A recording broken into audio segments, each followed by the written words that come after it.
Epstein ने under as लड़कियों को रिक्रूट और प्रोक्योर करने का एक ऑर्गेनाइज्ड सिस्टम चलाया था।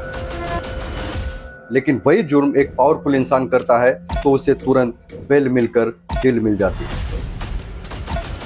कई बार ये जुर्म चमकदार विलास और प्राइवेट जेट्स में भी पलते हैं और ऐसी पार्टी ऑर्गेनाइज होने लगी जहां इनविटेशन मिलना ही पावर का सिंबल था।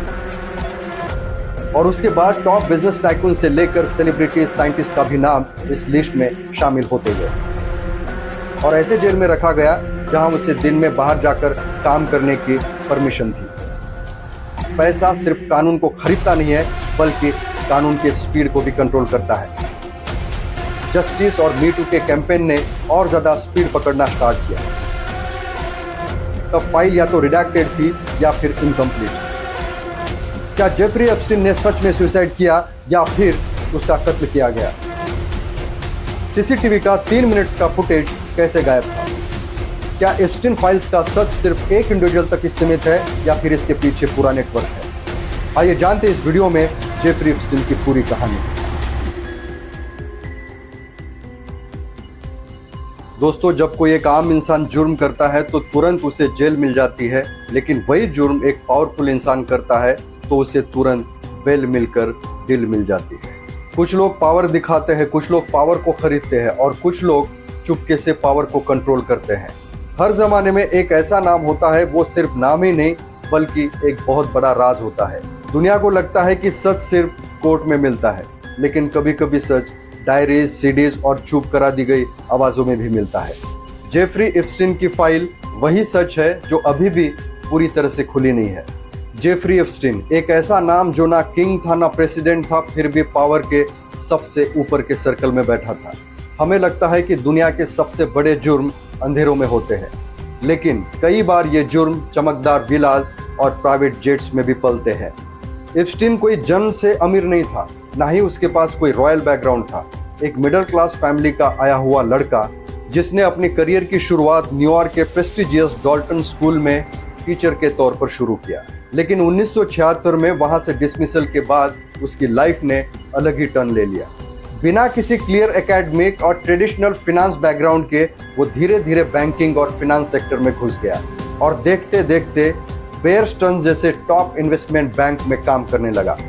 डॉल्टन जैसे एलिट स्कूल में पढ़ाना और बिना किसी डिग्री के बेयर स्टर्न्स जैसे इन्वेस्टमेंट बैंक तक पहुंचना, यही सबसे बड़ा पहला सवाल था। लोग पूछते रहे ये कैसे हुआ, लेकिन जब पैसा बोलता है तब सवाल अक्सर चुप हो जाते हैं। आगे चलकर एप्स्टीन ने अपनी खुद की फर्म स्टार्ट की और धीरे धीरे एक ऐसा एलिट सोशल नेटवर्क खड़ा किया जिसमें billionaire, business tycoons, politicians, celebrities, top notch high profile personalities शामिल होते गई। पैसा आते रहा और प्रॉपर्टी बढ़ते रही। फिर प्राइवेट आइलैंड से लेकर प्राइवेट जेट्स तक और ऐसी पार्टी ऑर्गेनाइज होने लगी जहां इनविटेशन मिलना ही पावर का सिंबल था। बाहरी दुनिया के लिए ये एक एक्स्ट्राऑर्डिनरी सक्सेस लगता था, लेकिन इन्वेस्टिगेशन और कोर्ट रिकॉर्ड के मुताबिक इस चमकदार फसाड के पीछे एप्स्टीन ने अंडर एज लड़कियों को रिक्रूट और प्रोक्योर करने का एक ऑर्गेनाइज्ड सिस्टम चलाया था। 2005 में फ्लोरिडा के पाम बीच शहर से एप्स्टीन की असली कहानी पब्लिक हुई, जब एक मां ने बताया कि उसकी 14 साल की लड़की को एप्स्टीन ने सेक्सुअल अब्यूज किया।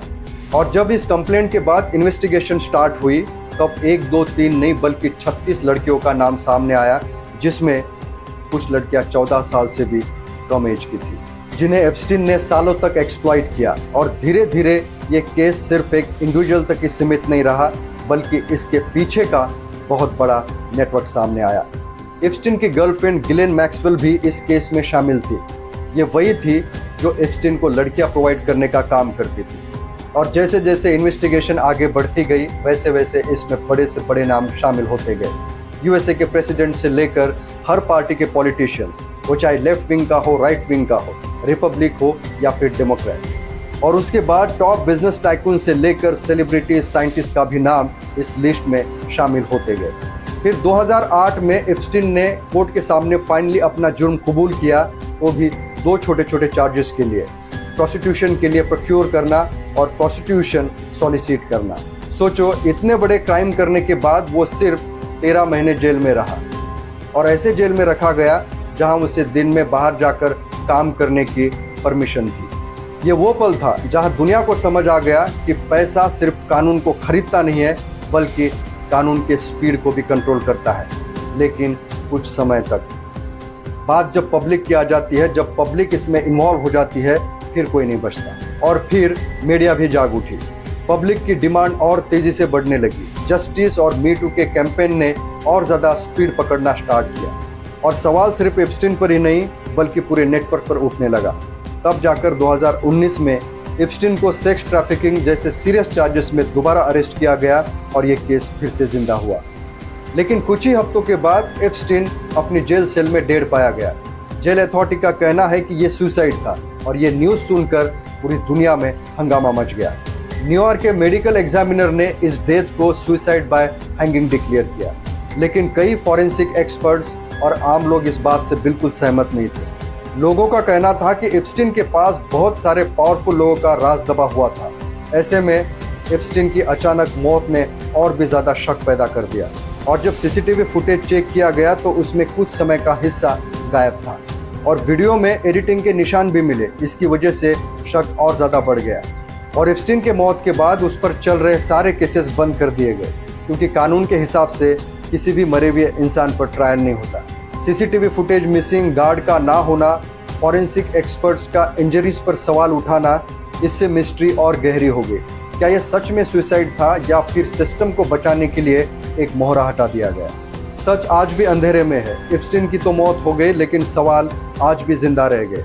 कई प्रूफ के आधार पर पता चलता है कि ये नेटवर्क इमेजिनरी नहीं बल्कि रियल था और आज भी एप्स्टीन फाइल्स में बड़े बड़े नाम कैद है। एलॉन मस्क ने भी एक बात कही थी जो काफ़ी वायरल हुई थी, अगर एप्स्टीन फाइल्स रिलीज होती है तो पूरा सिस्टम हिल जाएगा। डोनाल्ड ट्रंप ने भी रैलीज और स्पीचेस में कई बार कहा था कि एप्स्टीन फाइल्स पब्लिक होनी चाहिए, पर जब बात एक्चुअल रिलीज की आई तब फाइल या तो रिडैक्टेड थी या फिर इनकम्प्लीट। जब इंसान के पास पैसा, सीक्रेट्स और एक्सेस आ जाता है तो वो खुद को लॉ के ऊपर समझने लगता है। एप्स्टीन मेंटली डिस्टर्ब था या नहीं, इम्पल्सिव था या कैलकुलेटेड, ये तो डिबेट चलता रहेगा। पर यहाँ एक सच तो क्लियर है, सिस्टम ने उसे तब तक टॉलरेट किया जब तक वो यूजफुल था और जैसे ही लायबिलिटी बन गया उसे हटा दिया गया। लेकिन सच को चाहे जितना भी दबा लो, वो समय के साथ सरफेस पर आ ही जाता है। एप्स्टीन एक ऐसा मिरर था जिसमें दुनिया के सबसे पावरफुल लोगों का रिफ्लेक्शन दिखता है। ये केस किसी एक इंसान तक सीमित नहीं हो सकता है, ये सिस्टम का पूरा एक्सरे है और जब भी एक इंसान को ब्लेम करके फाइल बंद कर दिया जाए तो समझ लेना पिक्चर अभी भी बाकी है। मिलते हैं अगले वीडियो में एक नए टॉपिक के साथ। बहुत बहुत धन्यवाद दोस्तों।